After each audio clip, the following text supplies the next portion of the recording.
bonjour à tous et merci pour votre fidélité. Merci de nous retrouver comme tous les jours sur l'émission Comment je vois le monde. Et ce soir, j'ai l'honneur de vous présenter deux personnalités qui, j'en suis sûr, ne vous laisseront pas indifférents.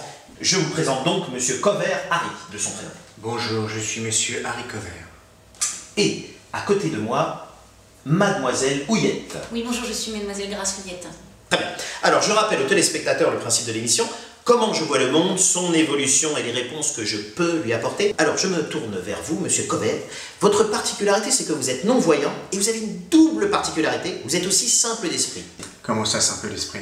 C'est ce qui est écrit sur votre dossier médical. Vous avez un QI inférieur à 65, proche de celui du suricate africain. Ça veut dire que vous êtes tout simplement, d'un point de vue médical, vous souffrez d'une débilité légère. Mais nous allons justement en parler. Alors, Monsieur Harry, en tant que déficient mental, comment voyez-vous le monde aujourd'hui? Je ne le vois pas, je vous rappelle que je suis non-voyant. Oui, c'est exact. Mais alors, comment le sentez-vous? Écoutez, je suis plutôt optimiste car je perçois une purification du monde après une grande crise que nous allons subir dans les mois à venir. Une purification? Quelle sorte de purification? Une purification par la mort et la putréfaction de la chair. Chair humaine, bien entendu. Je prévois une grande crise qui devrait démarrer juste après les élections présidentielles et normalement, cette crise va être violente et beaucoup de gens vont mourir dans des conditions atroces.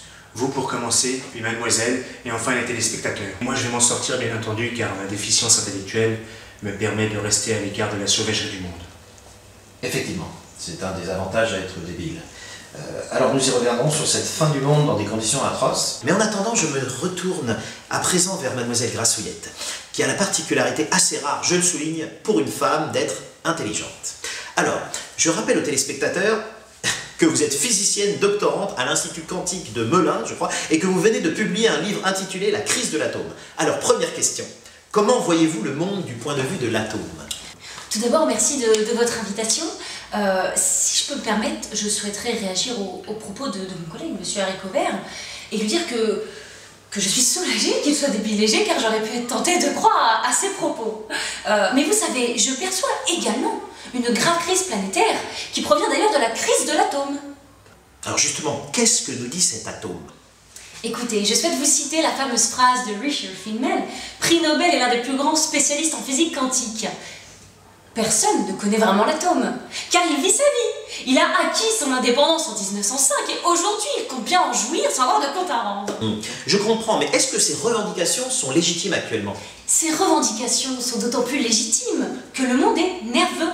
Je vous rappelle qu'un atome émet une énergie lorsqu'il passe d'un état excité à un autre état excité. Et lorsque cette énergie est quantifiée, on nomme cela la quantification énergétique du formalisme quantique de Max Planck, où H nu est égal à W plus EC, où H est le quantum d'action et... Excusez-moi, c'est H nu est égal à W plus intégrale de EC. C'est Max Planck qui l'a dit lui-même en 1918. Écoutez, je crois que je connais mon métier. H est la constante de Planck, nu est la fréquence de la lumière, W le travail et EC l'énergie cinétique acquise lors du changement d'état. Oui, mais le changement d'état est intégré sur la durée. C'est le principe même de la théorie des quantas. Écoutez, mademoiselle Houillette, j'ai fait une terminale scientifique, je me rappelle même de l'équation de Schrödinger et que le chat ne joue pas au dé. Vous confondez, c'est Einstein qui a dit « Dieu ne joue pas au dé ». Mais alors, si je comprends bien, Monsieur Cover, vous n'êtes pas débile? Si, uniquement sur le plan social, je suis un arriéré social. Donc, pour résumer, on peut dire que l'atome a toutes les raisons d'être excité. Bon, écoutez, c'est pas compliqué, je vais vous expliquer. C'est comme vous, Monsieur Cover. Vous êtes un ramassis d'atomes, et lorsque vous êtes excité, ça vous arrive, vous changez d'état et vous émettez de l'énergie. De l'énergie, mais quelle sorte d'énergie? De l'énergie créatrice et féconde. Un peu comme de l'éjaculation. Ah d'accord. Donc quand on éjacule, on émet de l'énergie atomique. C'est comme ça que vous voyez le monde? Oui, exactement. Le monde va éjaculer. Éjaculer. Éjaculer. Éjaculer. Éjaculer. Mais qu'est-ce qu'elle raconte? Mais enfin, mademoiselle, vous avez déjà éjaculé dans votre vie? Bah non. Mes fonctions ne me le permettent pas. Mais vous voyez, Monsieur Cover... Non, je ne vois pas, je vous rappelle que je suis non-voyant. Mais vous avez déjà vu un atome éjaculer? Alors comment voulez-vous que le monde éjacule? Par contre, moi je peux éjaculer si vous voulez. Je peux éjaculer tout de suite et sur la table. Et maintenant d'ailleurs. Non, monsieur, personne n'éjaculera.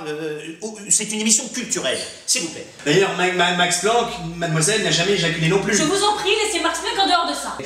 Écoutez, s'il vous plaît, personne n'éjacule sur personne, ni monsieur Planck, ni vous-même. Je vous rappelle que l'on parle ici de l'atome lorsqu'il est excité. Effectivement, quand j'entends autant de conneries, je me dis que le monde est un résidu d'atomes sans avenir qu'il est préférable de ne pas voir et de ne pas comprendre. Ce qui est votre chance, en tant que non-voyant et déficient mental. Merci. Eh bien écoutez, sur ces bonnes paroles, nous allons rendre l'antenne en vous remerciant de votre contribution à cette vision du monde. Et je donne rendez-vous à nos chers téléspectateurs la semaine prochaine pour une nouvelle émission de Ma Vision du Monde. Merci à tous et très bonne soirée. Bonsoir.